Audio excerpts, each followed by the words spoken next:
Hello welcome to my channel. ಈ ಒಂದು ಕಥೆ ತುಂಬ ಇಂಟ್ರೆಸ್ಟಿಂಗ್ ಆಗಿದೆ. ದಯವಿಟ್ಟು ಸ್ವಲ್ಪನೂ ಸ್ಕಿಪ್ ಮಾಡದೆ ನೋಡಿ. ಮಾಡ್ರನ್ ಹೆಂಡತಿ ಸಂಪ್ರದಾಯ ಗಂಡ. ಪ್ರಣವ್ ಆಗ ತಾನೇ ಅಮೆರಿಕಾದಲ್ಲಿ ತನ್ನ ವಿದ್ಯಾಭ್ಯಾಸ ಮುಗಿಸಿ ಭಾರತಕ್ಕೆ ಬಂದಿದ್ದ.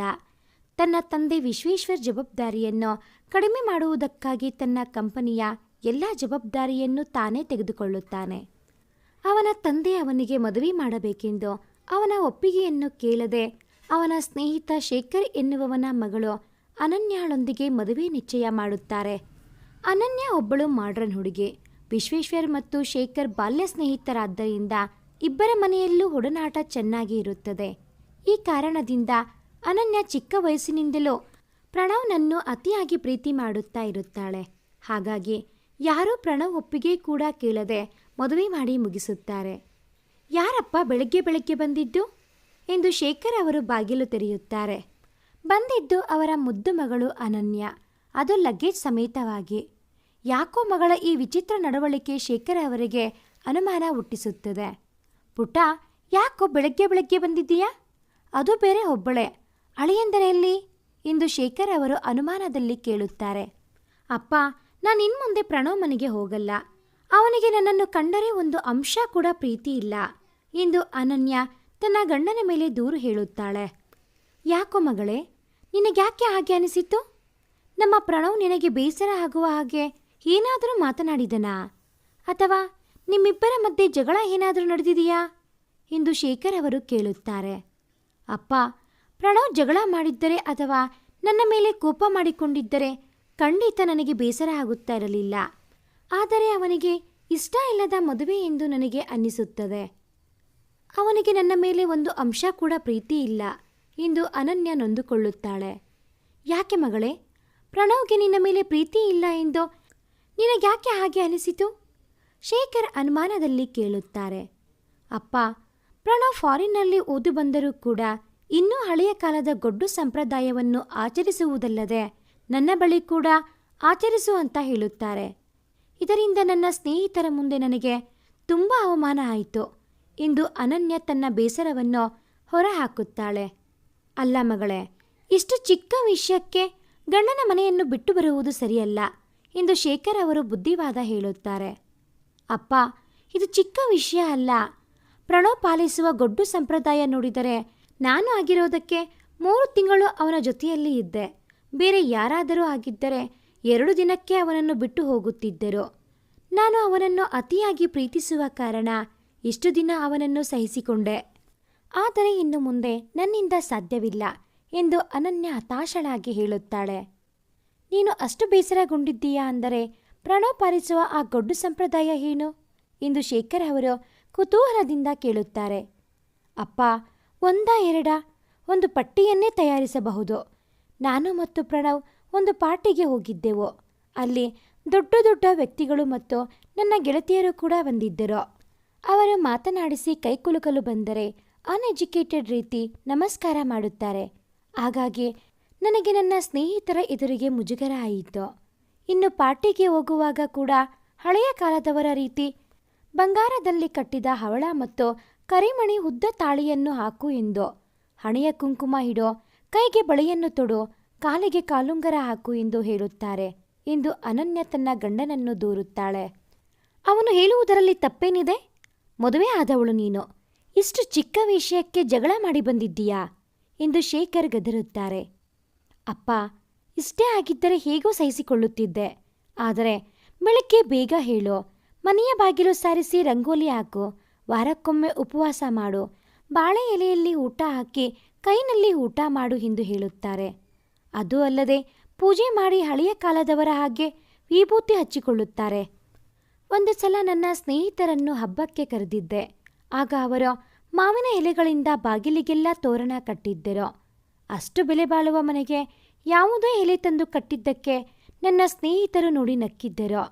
ಅವರೆಲ್ಲ ನನ್ನ ಗಂಡನನ್ನು ಹೋಳ್ ಮಾಡಲೆಂದು ರೇಗಿಸುತ್ತಾರೆ ಎಂದು ಅನನ್ಯ ತನಗೆ ಆದ ನೋವು ಮತ್ತು ತೊಂದರೆಯನ್ನು ಹೇಳುತ್ತಾಳೆ. ಶೇಖರ್ ಅವರಿಗೂ ಮಗಳ ಮಾತು ಸರಿ ಎಂದು ಅನಿಸುತ್ತದೆ. ಯಾಕೆಂದರೆ ಫಾರಿನ್ನಲ್ಲಿ ಓದಿ ಬಂದ ಪ್ರಣವ್ ಯಾಕೆ ಈ ರೀತಿ ಗೊಡ್ಡು ಸಂಪ್ರದಾಯ ಮಾಡುತ್ತಾ ಇದ್ದಾನೆ? ನಾವು ಅವನ ಒಪ್ಪಿಗೆಯನ್ನು ಕೇಳದೆ ಮದುವೆ ಮಾಡಿಸಿದ್ದಕ್ಕಾಗಿ ಈ ರೀತಿ ಮಾಡಿದರೆ ನನ್ನ ಮಗಳು ತನ್ನಿಂದ ದೂರ ಆಗಬಹುದು ಎನ್ನುವ ಕಾರಣಕ್ಕೆ ಈ ರೀತಿ ಮಾಡಿರಬಹುದು ಎಂದು ಅನುಮಾನ ಪಡುತ್ತಾರೆ. ನಂತರ ಶೇಖರ್ ಅವರು ಹೀಗೆ ಬಿಟ್ಟರೆ ತಮ್ಮ ಮಗಳ ಜೀವನ ಹಾಳಾಗಬಹುದು ಅನ್ನೋ ಉದ್ದೇಶದಿಂದ ವಿಶ್ವೇಶ್ವರ್ ಅವರಿಗೆ ಕಾಲ್ ಮಾಡಿ ತನ್ನ ಮಗಳು ಹೇಳಿದ್ದನ್ನು ಮತ್ತು ಬರುವಾಗ ಜೊತೆಯಲ್ಲಿ ಪ್ರಣವ್ನನ್ನು ಕರೆದುಕೊಂಡು ಬರುವಂತೆ ಹೇಳುತ್ತಾರೆ. ಶೇಖರ್ ಮತ್ತು ವಿಶ್ವೇಶ್ವರ್ ಇಬ್ಬರು ಮಕ್ಕಳ ನಡುವಿನ ಸಂಬಂಧ ಹಾಳಾಗದಂತೆ ತಡೆಯುವ ಉದ್ದೇಶದಿಂದ ಅವರನ್ನು ಕೂರಿಸಿಕೊಂಡು ಮಾತಾಡಿ ಈ ಸಮಸ್ಯೆಗೆ ಒಂದು ಶಾಶ್ವತ ಪರಿಹಾರ ಹುಡುಕಲು ನಿರ್ಧರಿಸುತ್ತಾರೆ. ನೋಡು ಪ್ರಣವ್, ಗಂಡ ಹೆಂಡತಿ ಜಗಳದಲ್ಲಿ ಮೂರನೆಯವರು ಬರುವುದು ಸರಿಯಲ್ಲ ಎಂದು ನನಗೆ ಗೊತ್ತು. ಆದರೆ ನನ್ನ ಮಗಳು ಇನ್ನು ಮುಂದೆ ನಿಮ್ಮ ಮನೆಗೆ ಹೋಗುವುದಿಲ್ಲ ಎಂದು ಹಠ ಹಿಡಿದು ಕುಳಿತಿದ್ದಾಳೆ. ಹಾಗಾಗಿ ನಾನು ನಿಮ್ಮ ಮಧ್ಯೆ ಬರಬೇಕಾಯಿತು. ಅವಳು ಹೇಳುವ ಪ್ರಕಾರ ನೀನು ಯಾವುದೇ ಪ್ರಯೋಜನಕ್ಕೆ ಬಾರದ ಗೊಡ್ಡು ಸಂಪ್ರದಾಯವನ್ನು ಆಚರಣೆ ಮಾಡುತ್ತಾ ಇದ್ದೀಯಾ. ಇದರಿಂದ ತುಂಬ ಹಿಂಸೆ ಆಗುತ್ತಾ ಇದೆ ಅಂತ ಹೇಳುತ್ತಾ ಇದ್ದಾಳೆ. ನೀನು ಫಾರಿನ್ನಲ್ಲಿ ಓದಿದ ಹುಡುಗ, ಅದು ಈ ಜನರೇಷನ್ ಹುಡುಗ ಆಗಿ ಹಿಂದಿನ ಕಾಲದಲ್ಲಿ ಮಾಡುತ್ತಿದ್ದ ಆ ಗೊಡ್ಡು ಸಂಪ್ರದಾಯವನ್ನು ಆಚರಣೆ ಮಾಡುತ್ತಾ ಇದ್ದೀಯಾ ಅಂದರೆ ನನಗೆ ನಂಬಿಕೆ ಬರುತ್ತಾ ಇಲ್ಲ ಎಂದು ಶೇಖರ್ ತಮ್ಮ ಅಭಿಪ್ರಾಯ ತಿಳಿಸುತ್ತಾರೆ. ನೋಡಿ ಮಾವ, ನಾನು ಫಾರಿನ್ನಲ್ಲಿ ಓದಿರಬಹುದು, ಆದರೆ ನಾನು ನಮ್ಮ ದೇಶದ ಸಂಸ್ಕೃತಿ ಮತ್ತು ಸಂಪ್ರದಾಯವನ್ನು ಬಿಟ್ಟಿಲ್ಲ, ಬಿಡುವುದೂ ಇಲ್ಲ. ನಾನು ಇಷ್ಟೆಲ್ಲ ಮಾಡಿದ್ದು ನಿಮ್ಮ ಮಗಳ ಮೇಲಿನ ಪ್ರೀತಿಯಿಂದ, ಅವಳಿಗೆ ಒಳ್ಳೆಯದು ಆಗಲಿ ಅನ್ನೋ ಉದ್ದೇಶದಿಂದ ಎಂದು ಪ್ರಣವ್ ತನ್ನ ನಿಲುವನ್ನು ಸಮರ್ಥಿಸಿಕೊಳ್ಳುತ್ತಾನೆ. ಅಂದರೆ ನೀನು ನನ್ನ ಒಳ್ಳೆಯದಕ್ಕೆ ಇದನ್ನೆಲ್ಲ ಮಾಡಿದ್ದು ಅಂತ ನಾನು ನಂಬಬೇಕು. ನಿನ್ನ ಕಣ್ಣಿಗೆ ನಾನು ದಡ್ಡಿ ಥರ ಕಾಣಿಸ್ತಿದ್ದೀನಾ? ಆ ನಿನ್ನ ಸಂಪ್ರದಾಯಗಳಿಂದ ನನಗೆ ಉಸಿರು ಕಟ್ಟಿದ ಅನುಭವ ಆಗುತ್ತೆ ವಿನಃ ಖಂಡಿತ ಒಳ್ಳೆಯದಂತೂ ಆಗಲ್ಲ ಎಂದು ಅನನ್ಯ ಹೇಳುತ್ತಾಳೆ. ಸರಿ, ನೀನು ಹೇಳಿದ ಹಾಗೆ ನಾನು ಮಾಡಿದ್ದು ಗೊಡ್ಡು ಸಂಪ್ರದಾಯ ಅಂತ ತಿಳಿದುಕೋ. ನಿನಗೆ ನಾನು ಒಂದು ಪ್ರಶ್ನೆ ಕೇಳ್ತೀನಿ, ಉತ್ತರ ಕೊಡು. ಹಿಂದಿನ ಕಾಲದವರು ಯಾಕೆ ಹೆಚ್ಚು ವರ್ಷ ಅಂದರೆ ಸುಮಾರು 80ರಿಂದ 90 ವರ್ಷ ಬದುಕುತ್ತಾ ಇದ್ದರು ಅಂತ ಗೊತ್ತಾ? ಹಿಂದಿನ ಕಾಲದಲ್ಲಿ ಯಾಕೆ ಈಗಿನ ಹಾಗೆ ಕಾಯಿಲೆಗಳು ಬರುತ್ತಾ ಇರಲಿಲ್ಲ ಗೊತ್ತಾ? ಹಿಂದಿನ ಕಾಲದವರು ಎಷ್ಟೇ ಕೆಲಸ ಮಾಡಿದರೂ ಅವರಿಗೆ ಆಯಾಸ ಆಗಲ್ಲ. ಅದು ಯಾಕೆ ಅಂತ ನಿನಗೆ ಗೊತ್ತಾ? ಹಿಂದಿನ ಕಾಲದಲ್ಲಿ ಗರ್ಭಿಣಿಯರು ಎಲ್ಲ ಕೆಲಸ ಮಾಡಿಕೊಂಡು ಗಟ್ಟಿಯಾಗಿದ್ದರಲ್ಲದೆ ಮಗು ಜನಿಸುವಾಗ ಸಿಸೇರಿಯನ್ ಇಲ್ಲದೆ ನಾರ್ಮಲ್ ಡೆಲಿವರಿ ಆಗುತ್ತಿತ್ತು. ಅದು ಯಾಕೆ ಅಂತ ಗೊತ್ತಾ? ಹೀಗೆ ಹೇಳುತ್ತಾ ಹೋದರೆ ತುಂಬ ಇದೆ, ಆದರೆ ಇದರ ಹಿಂದಿನ ಕಾರಣ ಏನು ಅಂತ ನಿನಗೆ ತಿಳಿದಿದೆಯಾ ಎಂದು ಪ್ರಣವ್ ಪ್ರಶ್ನೆ ಮಾಡುತ್ತಾನೆ. ಅಲ್ಲ, ಇದಕ್ಕೂ ನಾವು ಜಗಳ ಆಡಿದ ಸಂಪ್ರದಾಯದ ವಿಷಯಕ್ಕೂ ಏನು ಸಂಬಂಧ? ಯಾಕೆ ಟಾಪಿಕ್ ಚೇಂಜ್ ಮಾಡುತ್ತಾ ಇದ್ದೀಯಾ ಎಂದು ಅನನ್ಯ ಸಿಟ್ಟಿನಲ್ಲಿ ಹೇಳುತ್ತಾಳೆ. ಸಂಬಂಧ ಇರುವುದಕ್ಕೆ ನಾನು ಹೇಳುತ್ತಾ ಇರುವುದು, ನಾವು ಹಿಂದಿನ ಕಾಲದ ಜನಗಳನ್ನು ಅನ್ಎಜುಕೇಟೆಡ್, ಅಕ್ಷರಜ್ಞಾನ ಇರದೆ ಏನೇನೋ ಕೆಲಸಕ್ಕೆ ಬಾರದ ಸಂಪ್ರದಾಯವನ್ನು ರೂಢಿಸಿಕೊಂಡಿದ್ದಾರೆ ಎಂದು ನಮ್ಮ ಮನೆಯಲ್ಲಿ ಇರುವ ಹಿರಿ ಜೀವಗಳಿಗೆ ಹೇಳುತ್ತೀವಿ. ಅವರು ಹೇಳುವ ಆಚರಣೆಗಳು ನಮಗೆ ಕಿರಿಕಿರಿ ಮಾಡುತ್ತದೆ. ಅವರ ಮಾತಿಗೆ ಬೆಲೆ ನೀಡದೆ ಸುಲಭವಾಗಿ ವಿದೇಶಿ ಸಂಪ್ರದಾಯವನ್ನು ಆಚರಣೆ ಮಾಡುತ್ತೇವೆ. ಆದರೆ ಇಲ್ಲಿ ತಿಳಿಯದ ಒಂದು ವಿಚಾರ ಎಂದರೆ, ದಡ್ಡರು ಅವರಲ್ಲ, ನಾವುಗಳು. ಅವರು ಮಾಡಿರುವ ಪ್ರತಿಯೊಂದು ಸಂಪ್ರದಾಯದ ಹಿಂದೆ ನಾವು ನಂಬುವ ವೈಜ್ಞಾನಿಕ ತಳಹದಿ ಇದೆ. ಆದರೆ ಅದನ್ನು ತಿಳಿಯದ ನಮ್ಮಂಥ ಎಜುಕೇಟೆಡ್ ಜನರು ನಮ್ಮ ಅಜ್ಜಿ ತಾತನನ್ನು ದಡ್ಡರು ಅಂತ ಹೇಳುತ್ತೀವಿ ಎಂದು ಪ್ರಣವ್ ಹೇಳುತ್ತಾನೆ. ಅಂದರೆ ನೀನು ಹೇಳುವ ಪ್ರಕಾರ ನನಗೆ ನೀನು ಮಾಡು ಅಂತ ಹೇಳಿದ ಪ್ರತಿಯೊಂದು ಸಂಪ್ರದಾಯದ ಹಿಂದೆ ವಿಜ್ಞಾನದ ತಳಹದಿ ಇದೆ ಅಂತ ಅರ್ಥನಾ? ಅದು ಹೇಗೆ ಎಂದು ಅನನ್ಯ ಕುತೂಹಲದಿಂದ ಕೇಳುತ್ತಾಳೆ. ನೋಡು, ಒಂದು ವಾರದ ಹಿಂದೆ ನಿನ್ನ ಫ್ರೆಂಡ್ ಮನೆಯಲ್ಲಿ ಪಾರ್ಟಿ ಇದೆ ಅಂತ ಕರೆದುಕೊಂಡು ಹೋಗಿದ್ದೆ. ಅಲ್ಲಿಂದ ಬಂದ ಮಾರನೇ ದಿನ ನಿನಗೆ ಜ್ವರ, ತಲೆನೋವು ಬಂದಿತ್ತು. ಡಾಕ್ಟರ್ಗೆ ತೋರಿಸಿದಾಗ ವೈರಸ್ನಿಂದ ಬಂದಿದೆ ಅಂತ ಹೇಳಿದ್ದರು, ನೆನಪಿದೆ ಅಲ್ವಾ? ಆದರೆ ಅದು ಯಾಕೆ ಬಂದಿದ್ದು ಎಂದು ನಿನಗೆ ಗೊತ್ತಿದೆಯಾ ಎಂದು ಪ್ರಣವ್ ಪ್ರಶ್ನೆ ಮಾಡುತ್ತಾನೆ. ಹೌದು, ನೆನಪಿದೆ. ನಾನು ಪಾರ್ಟಿಯಲ್ಲಿ ಯಾವುದೇ ಕೂಲ್ ಡ್ರಿಂಕ್ಸ್ ಐಟಮ್ ಕೂಡ ತಿಂದಿರಲಿಲ್ಲ. ಅದು ಹೇಗೆ ಜ್ವರ ಬಂತು ಎಂದು ನನಗೂ ಅನಿಸಿತ್ತು ಎಂದು ಅನನ್ಯ ತನ್ನ ಅನುಮಾನವನ್ನು ಹೇಳುತ್ತಾಳೆ. ಯಾಕೆ ಅಂದರೆ ನಾನು ಅಲ್ಲಿ ಬಂದವರಿಗೆ ನಮಸ್ಕಾರ ಮಾಡುವ ಮೂಲಕ ನನ್ನ ಪರಿಚಯ ಮಾಡಿಕೊಂಡೆ. ಆದರೆ ನೀನು ಕೈ ಕುಲುಕುವ ಮೂಲಕ ಮಾಡಿಕೊಂಡೆ. ನಾವು ನಮ್ಮ ಕೈಯನ್ನು ಬೇರೆಯವರ ಕೈಗೆ ಸೇರಿಸಿ ಕುಲುಕುವುದರಿಂದ ಅದೆಷ್ಟೋ ಹಾನಿಕಾರಕ ಕೀಟಾಣುಗಳು, ನಮ್ಮ ಕಣ್ಣಿಗೆ ಕಾಣದ ಸೂಕ್ಷ್ಮ ಜೀವಿಗಳು ಅವರ ಕೈನಿಂದ ನಮ್ಮ ಕೈಗೆ ಸೇರಿಕೊಳ್ಳುತ್ತವೆ. ಆದ್ದರಿಂದ ಕೈ ಕುಲುಕುವುದು ಹಾನಿಕಾರಕ. ನಮ್ಮ ಅಂಗೈ ಇಡೀ ದೇಹದ ಶಕ್ತಿ ಕೇಂದ್ರವಾಗಿರುತ್ತದೆ. ಮೆದುಳಿನಿಂದ ಕಾಲಿನ ತುದಿ ತನಕವೂ ಒತ್ತಡವನ್ನು ಕೇವಲ ಅಂಗೈನಿಂದ ನೀಡಬಹುದು. ಹಾಗಾಗಿ ನಾವು ನಮಸ್ಕಾರ ಮಾಡುವುದರಿಂದ ನಮ್ಮ ಮೆದುಳು, ಕಿವಿ, ಕಣ್ಣಿಗೆ ಒತ್ತಡ ಉಂಟಾಗಿ ಅವು ಜಾಗೃತವಾಗಿರುತ್ತದೆ. ಆ ಅಪರಿಚಿತ ವ್ಯಕ್ತಿಯ ಗುರುತು ತುಂಬ ಕಾಲದವರೆಗೆ ನಮ್ಮ ಮೆದುಳಿನಲ್ಲಿ ಉಳಿಯುತ್ತದೆ. ಹಾಗಾಗಿ ನಮ್ಮ ಹಿಂದಿನವರು ಪರಿಚಯ ಮಾಡಿಕೊಳ್ಳಲು ನಮಸ್ಕಾರ ಮಾಡುತ್ತಾ ಇದ್ದರು ಎಂದು ತಾನು ತಿಳಿದುಕೊಂಡ ಮಾಹಿತಿಯನ್ನು ಪ್ರಣವ್ ಹೇಳುತ್ತಾನೆ. ಅನನ್ಯಾಗೆ ತನ್ನ ಜ್ವರದ ಹಿಂದಿನ ಕಾರಣ ತಾನು ಪಾರ್ಟಿಯಲ್ಲಿ ಕೈ ಕುಲುಕಿದ್ದೆ ಎಂದು ತಿಳಿಯುತ್ತದೆ. ಆದರೆ ತನ್ನ ಗಂಡನ ಎದುರು ಸೋಲು ಒಪ್ಪಿಕೊಳ್ಳಲು ಅವಳು ತಯಾರಿ ಇರಲಿಲ್ಲ. ನೀನು ಹೇಳಿದ್ದು ನಿಜ ಇರಬಹುದು, ಆದರೆ ಬೆಳಗ್ಗೆ ಬೇಗ ಹೇಳು, ಮನೆಯ ಬಾಗಿಲು ಸಾರಿಸಿ ರಂಗೋಲಿ ಹಾಕು, ವಾರಕ್ಕೊಮ್ಮೆ ಉಪವಾಸ ಮಾಡು, ಬಾಳೆ ಎಲೆಯಲ್ಲಿ ಊಟ ಹಾಕಿ ಕೈನಲ್ಲಿ ಊಟ ಮಾಡು ಎಂದು ಹೇಳಿದ್ದು ಯಾಕೆ? ಅದೂ ಅಲ್ಲದೆ ಪೂಜೆ ಮಾಡಿ ಹಳೆಯ ಕಾಲದವರ ಹಾಗೆ ವಿಭೂತಿ ಹಚ್ಚಿಕೊಳ್ಳುತ್ತೀಯ. ಇದರ ಹಿಂದೆ ಕೂಡ ಆ ನಿನ್ನ ವಿಜ್ಞಾನದ ತಳಹದಿ ಇದೆಯಾ ಎಂದು ಅನನ್ಯ ಕೇಳುತ್ತಾಳೆ. ಎಲ್ಲದರ ಹಿಂದೆ ವೈಜ್ಞಾನಿಕ ತಳಹದಿ ಇದೆ.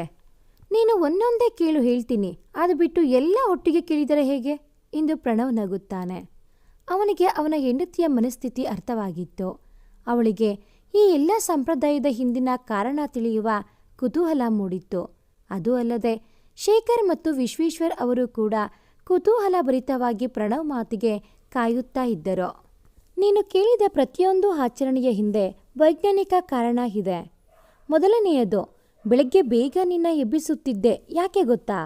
ಬೆಳಗಿನ ಸೂರ್ಯನ ಎಳೆಯ ಬಿಸಿಲು ಮೈ ಮೇಲೆ ಬಿದ್ದರೆ ಚರ್ಮ ರೋಗ ಬರುವುದು ಕಡಿಮೆ ಮತ್ತು ನಮ್ಮ ಕಣ್ಣುಗಳು ಬಲವರ್ಧನೆ ಆಗುತ್ತದೆ ಎಂದು. ಇನ್ನು ಮನೆಯ ಬಾಗಿಲು ಸಾರಿಸಿ ರಂಗೋಲಿ ಹಾಕುವುದರಿಂದ ಸಣ್ಣ ಪುಟ್ಟ ಕ್ರಿಮಿಕೀಟಗಳು ಮನೆಯ ಒಳಗಡೆ ಬರದೇ ಇರಲಿ ಎಂದು. ಯಾಕೆಂದರೆ ರಂಗೋಲಿ ಪುಡಿಯಲ್ಲಿ ಕ್ರಿಮಿಯನ್ನು ನಾಶಪಡಿಸುವ ಗುಣ ಇದೆ. ಇನ್ನು ನಾವು ಬಾಳೆ ಎಲೆಯಲ್ಲಿ ಊಟ ಮಾಡುವುದರ ಹಿಂದಿನ ಉದ್ದೇಶ, ಬಾಳೆ ಎಲೆಯಲ್ಲಿ ಇರುವ ಪೋಲಿಫೆನಾಲ್ಸ್ ಅನ್ನೋ ಅಂಶ ನಮ್ಮ ಹೊಟ್ಟೆಗೆ ಹೋಗುವುದರಿಂದ ನಮ್ಮ ದೇಹದಲ್ಲಿ ರೋಗ ನಿರೋಧಕ ಶಕ್ತಿ ಹೆಚ್ಚಾಗಲು ಸಹಾಯ ಮಾಡುತ್ತದೆ. ಇನ್ನು ನಾವು ನಮ್ಮ ಕೈ ಬಳಸಿ ಊಟ ಮಾಡುವುದರ ಉದ್ದೇಶ, ನಮ್ಮ 5 ಬೆರಳುಗಳು ಪಂಚಭೂತದ ಅಂಶಗಳು ಹೊಂದಿದೆ. ನಮ್ಮ ಕಿರುಬೆರಳು ಜಲವನ್ನು, ಉಂಗುರ ಬೆರಳು ಭೂಮಿಯನ್ನು, ಮಧ್ಯಬೆರಳು ಆಕಾಶವನ್ನು, ತೋರು ಬೆರಳು ವಾಯುವನ್ನು, ಹೆಬ್ಬೆರಳು ಅಗ್ನಿಯನ್ನು ಹೋಲುತ್ತದೆ. ಈ ಅಂಶಗಳು ನಮ್ಮ ದೇಹಕ್ಕೆ ಸೇರುತ್ತದೆ. ಇದಲ್ಲದೆ ನಮ್ಮ ಬೆರಳುಗಳ ನರಗಳು ಮೆದುಳಿಗೆ ನೇರವಾಗಿ ಸಂಬಂಧ ಹೊಂದಿದೆ. ಈ ಕಾರಣದಿಂದ ನಾವು ಆಹಾರವನ್ನು ಕೈನಲ್ಲಿ ಸ್ಪರ್ಶಿಸುವುದರಿಂದ ಮೆದುಳು ಉದರಕ್ಕೆ ಸಂಕೇತವನ್ನು ರವಾನಿಸುತ್ತದೆ. ಆಗ ಹೊಟ್ಟೆಯಲ್ಲಿನ ಜೀರ್ಣರಸಗಳು ಎಂಜೈಮ್ ಬಿಡುಗಡೆ ಮಾಡುತ್ತವೆ. ಇದರಿಂದ ಜೀರ್ಣಕ್ರಿಯೆ ಸುಗಮವಾಗಿ ಆಗುತ್ತದೆ ಮತ್ತು ರಕ್ತ ಸಂಚಾರ ಕೂಡ ಸುಗಮವಾಗಿ ಆಗುತ್ತದೆ. ಇನ್ನು ನಾವು ದೇವರಿಗೆ ಪೂಜೆ ಮಾಡುವುದರಲ್ಲಿ ಕೂಡ ವೈಜ್ಞಾನಿಕ ಕಾರಣ ಇದೆ. ನಾವು ದೇವರಿಗೆ ದಿನವೂ ಪೂಜೆ ಮಾಡುವಾಗ ವಿಧ ವಿಧದ ಹೂಗಳಿಂದ ಪೂಜೆ ಮಾಡುತ್ತೇವೆ. ಯಾಕೆಂದರೆ ಹೂವಿನಲ್ಲಿ ರೋಗ ನಿರೋಧಕ ಶಕ್ತಿಯ ಅಂಶ ಇರುತ್ತದೆ.